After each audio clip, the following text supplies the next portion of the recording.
I thought it'd be fun to take the riff I've been playing on all my videos and send it to the amazing Tim Pierce and have him turn it into an actual song. Let's see what he did. I think musicians, guitar players, when they do stuff, they should play along with the drum beat because that settles all of the groove problems. When I heard your thing a cappella, I couldn't quite tell what tempo it was, and I worked on it, but when I actually played it against a drum beat, it was like, oh, that totally makes sense. I see what he's doing. I see where the syncopations are, the upbeats, how it's supposed to move. So that's my one suggestion to everybody. If you want to be a better pocketed rhythm player and you want to make your riffs sound like a record, just grab a drum beat from anywhere. You can grab drum beats off YouTube. You can grab them, they're everywhere. This is with drums.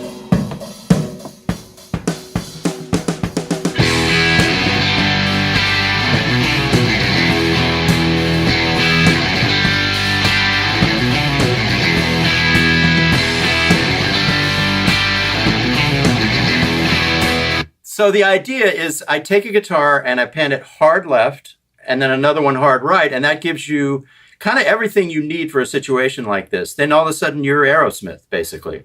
And then the interesting thing for me is with the bass. I tried to double the riff with the bass, and when I did this on the bass, this thing we're talking about, I worked it and worked it and worked it, but it sounded too busy and a little too uneven. And I came up with a solution that worked really well. So I did this on the bass, and that really works great.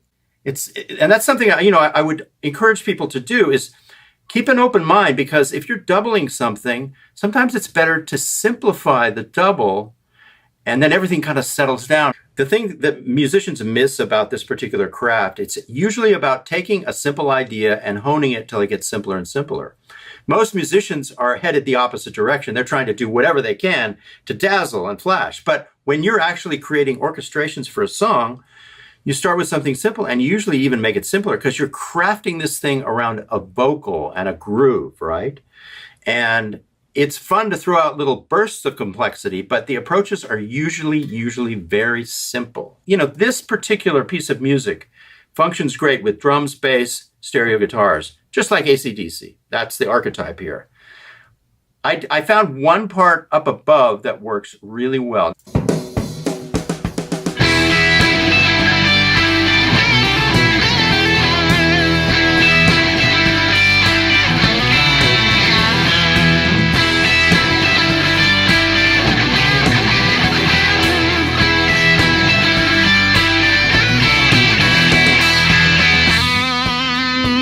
So you can literally kind of do anything in the answer. It's call and response, which is something I love to do.